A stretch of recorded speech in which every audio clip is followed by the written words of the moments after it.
है भोजपुरिया डरिला खाली बाप से, साँच खाती लड़ जाई केहू के बाप से। है भोजपुरिया डरिला खाली बाप से, साँच खाती लड़ जाई केहू के बाप से।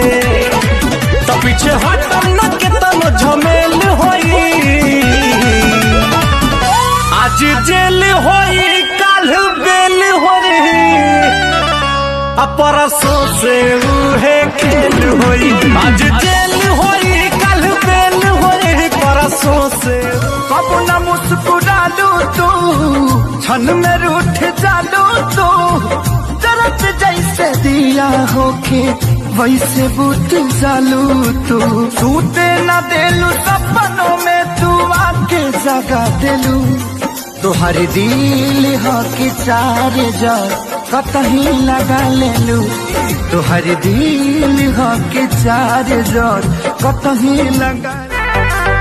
हो छन छन छन के छागल हो, बदलू हमारा के पागल हो। पल पल तोहरे के सोची है, रहिले रात भरी जागल हो। तू तो मार ले बाड़ू गोरी मोर मोतिया।